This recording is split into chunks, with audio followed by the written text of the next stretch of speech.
Bienvenue dans notre analyse des sources du jour. Aujourd'hui, on s'attaque à un sujet qui a l'air simple comme ça, mais qui est un vrai casse-tête pour plein d'entreprises. Ah oui, la fameuse question de la formation en entreprise. Exactement. Comment on fait pour que ça soit pas juste une case à cocher, une obligation un peu poussiéreuse? C'est ça. On a tous en tête la formation obligatoire, un peu ennuyeuse. L'idée ici, c'est de voir comment la transformer en une expérience qui engage vraiment les gens et surtout qui a un impact qu'on peut mesurer sur les résultats. Et pour ça, on a une collection de documents assez fascinante, je trouve. Des articles, des retours d'expérience, tout ça vient du monde du e-learning. Et ça va vraiment au fond des choses. On va donc creuser ça ensemble. D'abord, le nerf de la guerre, la stratégie. Comment on convainc la direction que ce n'est pas qu'une dépense? Ensuite, les méthodes pour que ça soit pas ennuyeux. On va parler gamification, vidéo. Des sujets très concrets. Oui. Et puis, impossible de passer à côté de la technologie, évidemment. Le rôle de l'intelligence artificielle qui change tout. Et on finira par du très pratique, comment on utilise cette IA pour créer les outils de demain. Notre mission donc, c'est de distiller tout ça, de comprendre comment on passe d'une formation vue comme un coût à un véritable avantage concurrentiel. Allez, on commence par le début. Le premier obstacle, celui que toutes les sources identifient, c'est ce mur. Le mur entre les équipes formation et la direction. Oui. On a l'impression qu'ils ne parlent pas la même langue. Et la raison, apparemment, c'est le manque de preuves, le manque d'impact sur le business. Et ce qui est intéressant, c'est que la solution proposée, c'est pas un nouvel outil magique. Ah non. Ça l'est, mais c'est plus subtil. L'idée, c'est pas de ne plus y croire. C'est d'arrêter de présenter la formation comme la solution miracle à tous les problèmes. D'accord. Pour un dirigeant, la performance, c'est un puzzle. Et la formation, c'est juste une pièce. Un des articles utilise une super analogie. La formation doit se voir comme un facilitateur, au même titre que l'informatique ou la finance. Un service support en quelque sorte. Exactement. Un service support qui doit justifier son existence, parce que c'est aussi un centre de coût. Elle a de la valeur seulement si elle aide les autres à atteindre leurs objectifs. Je vois. On passe d'une posture de sachant à un partenaire business. C'est ça. Ok. Deuxième habitude à abandonner, encore plus surprenante, prendre l'apprentissage trop au sérieux. Là, j'avoue, il faut m'expliquer. Là encore, il ne s'agit pas de faire n'importe quoi. Il s'agit d'arrêter les débats d'experts sans fin qui n'intéressent personne en dehors du département formation. Ah, les guerres de chapelle. Voilà. Les sources parlent de discussions sans valeur pour l'organisation. Passer des heures à débattre des subtilités de la taxonomie de Bloom, par exemple. Alors, la taxonomie de Bloom, juste pour être sûr, c'est bien cette classification des niveaux d'apprentissage. C'est tout à fait ça. C'est super intéressant pour nous, les pédagogues, mais pour un directeur commercial, ça n'a aucun sens. L'idée, c'est de se concentrer sur ce qui compte pour lui. Comment on va l'aider à vendre plus? D'accord. Et la troisième habitude? Arrêtez de voir la formation comme un événement ponctuel. Ah, ça c'est un classique, le séminaire de 2 jours et puis plus rien. Et c'est peut-être le point le plus important. Une formation isolée, sa valeur s'évapore très très vite. L'exemple de Toyota, qui est cité partout, est incroyable pour ça. Qu'est-ce qu'ils font de si spécial? Chez eux, depuis plus de 40 ans, l'apprentissage n'est pas un événement. C'est une culture intégrée en continu dans chaque processus. La conception, la chaîne de montage, la relation client, tout. Mais comment c'est possible? Beaucoup d'entreprises rêvent d'une culture d'apprentissage. La différence, c'est que chez Toyota, c'est pas un slogan sur un mur. C'est un système organisé de résolution de problèmes au quotidien sur le lieu de travail. On ne va pas en formation, on apprend en travaillant. Et c'est ça leur avantage concurrentiel, que personne n'arrive à copier. Parce qu'on ne peut pas copier une culture, seulement un processus. Exactement. D'accord. Donc, pour être valorisée, la formation doit être intégrée business. Mais une fois qu'on a l'adhésion de la direction, reste le plus dur, les employés. Comment on fait pour qu'ils aient envie d'y aller? C'est là que les sources deviennent très pratiques. Elles parlent de 2 leviers, la gamification et la vidéo. La gamification, c'est un peu l'antidote à l'ennemi numéro 1 de l'apprentissage. L'ennui? L'ennui, exactement. J'entends souvent parler de badges, de classements. Est-ce qu'on risque pas de tomber dans un truc un peu infantilisant? C'est le risque, oui, si c'est mal fait. Et les sources insistent beaucoup là-dessus. La gamification efficace, c'est pas juste des points et des médailles. C'est utiliser des mécaniques de jeu plus profondes. C'est-à-dire? Le storytelling, par exemple, donner un contexte, un sens, des défis qui deviennent de plus en plus difficiles et surtout un feedback immédiat. L'idée, c'est de stimuler la motivation intrinsèque, le plaisir de maîtriser une compétence, pas juste la course aux récompenses. Je vois. Et pour la vidéo, C'est un format qui est partout, mais j'ai l'impression que 9 fois sur 10, c'est juste terriblement ennuyeux. C'est une intuition confirmée par la recherche. Une méta-analyse citée est sans appel. Prendre un PowerPoint et le transformer en vidéo, ça n'apporte quasiment rien. La magie, elle n'est pas dans le format, elle est dans la conception. Comment on conçoit la vidéo pour respecter le fonctionnement de notre cerveau? Et là, les sources parlent beaucoup des travaux de Mayer et Brehm, c'est ça? Oui, exactement. Leur idée principale, c'est de réduire ce qu'ils appellent la charge cognitive superflue. Un terme un peu barbare pour dire quoi? Pour dire qu'il faut éliminer tout ce qui distrait le cerveau de l'essentiel, tout le bruit.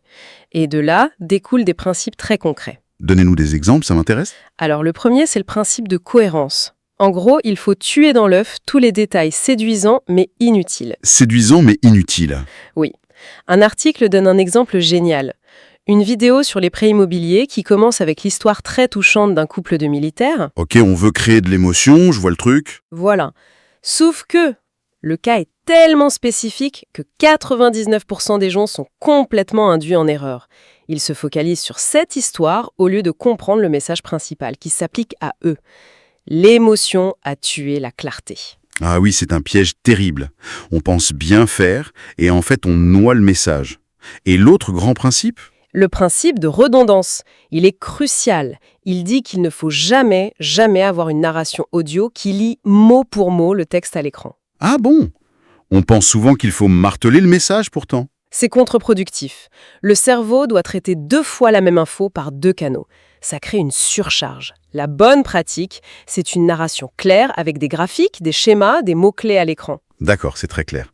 Et à part ça, d'autres conseils? Oui, du bon sens en fait. Faire des vidéos courtes, moins de 6 minutes, c'est l'idéal. On a tous connu la vidéo obligatoire de 45 minutes. Qu'on laisse tourner dans un autre onglet, oui. Et puis, utiliser un ton conversationnel, parler avec enthousiasme, ça change tout. C'est clair. Mais que ce soit pour personnaliser tout ça ou pour analyser ce qui marche, on sent bien qu'il y a une technologie qui est en train de tout changer. L'intelligence artificielle. Absolument. Un article va même jusqu'à citer Star Trek. Toute résistance est inutile. C'est vrai que l'IA est présentée comme le game changer. Le levier qui peut enfin permettre de faire à grande échelle ce dont on parle depuis des années. Et concrètement, au-delà des mots à la mode, ça donne quoi pour la formation? Les sources identifient 4 transformations majeures. La première, c'est la personnalisation à grande échelle. Fini le one size fits all. L'IA peut créer un parcours unique pour chaque employé. La deuxième, c'est l'efficacité. L'IA automatise la création de contenu, les traductions. Ça libère un temps fou. D'accord. Troisièmement, le pilotage par la donnée. L'IA analyse en temps réel ce qui marche, ce qui ne marche pas. Et enfin, le plus stratégique, c'est l'identification prédictive des besoins en compétences. L'IA peut anticiper de quoi l'entreprise aura besoin demain. C'est impressionnant. Mais ça amène la question qui fâche. Est-ce que l'IA va remplacer les formateurs? C'est la grande question, oui. Et la conclusion de toutes les sources est la même. Non, c'est un modèle de collaboration. Mais l'IA peut simuler l'empathie, la créativité, non? Simuler, oui, mais pas ressentir. Elle n'a pas la compréhension du contexte humain d'une équipe, la capacité à inspirer, à créer un lien de confiance. L'avenir, c'est un duo. L'IA gère la logistique et l'analyse. La science de l'apprentissage. C'est ça. Et l'humain garde l'art, l'accompagnement, le mentorat. Cette vision du duo est très parlante. Mais il y a une partie des sources que j'ai trouvée fascinante. C'est celle où on parle de l'IA non pas comme sujet, mais comme outil pour créer la formation. La mise en abîme, oui. On utilise l'IA pour aider les développeurs à coder les nouvelles plateformes. Et qu'est-ce qu'on apprend de ça? La plus grande leçon, c'est que l'approche est plus importante que l'outil. L'erreur, c'est de donner les clés à l'IA et de la laisser faire. Les retours d'expérience sont clairs, l'IA peut faire 80% du boulot 10 fois plus vite. Mais les 20% qui restent, pour avoir un produit fini et stable, ça peut devenir un cauchemar si on n'est pas rigoureux. c'est le mirage de la facilité. On croit qu'on y est presque, mais le plus dur commence. Alors c'est quoi la bonne approche? Il y a plusieurs bonnes pratiques qui ressortent d'un projet de création d'un petit jeu de maths Calci. La première, planifier avant de coder. Ne pas se jeter dessus, en somme. Voilà, ne pas commencer par « crée-moi un jeu de maths ». Il faut d'abord utiliser ChatGPT comme un assistant pour générer un cahier des charges hyper détaillé. C'est ce qu'ils ont fait. Ils ont recréé en 4 jours un jeu qui avait pris des mois à faire. Incroyable. On structure la pensée de l'IA, en fait. Exactement.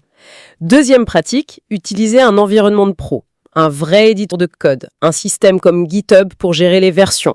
On ne fait pas juste du copier-coller depuis la fenêtre de chat. Pour garder le contrôle. Et pour pouvoir revenir en arrière. Ce qui mène à la troisième pratique, itérer par toutes petites étapes. On lui demande un changement minuscule, on teste, ça marche, on continue. Un dialogue, pas un ordre. C'est un dialogue. Et la dernière clé, c'est la quatrième pratique, savoir quand l'IA s'entête et s'enfonce dans une mauvaise logique. Et là, on fait quoi? On arrête, on revient à la dernière version qui fonctionnait et on reformule complètement la demande.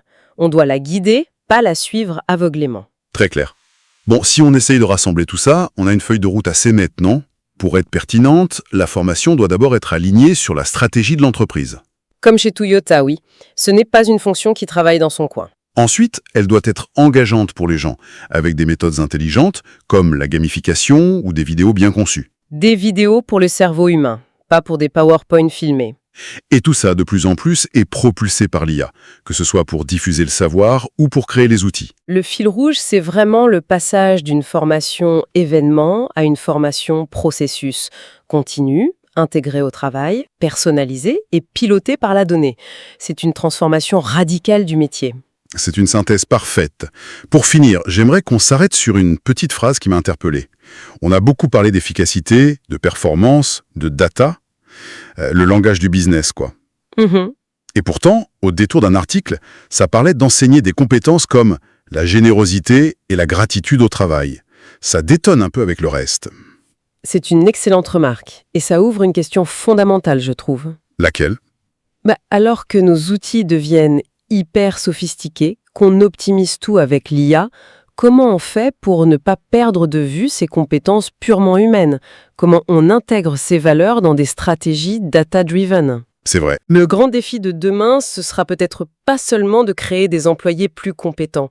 Ce sera de s'assurer que la technologie nous aide aussi à construire des environnements de travail plus sains, plus empathiques, plus humains finalement. C'est peut-être ça la prochaine frontière.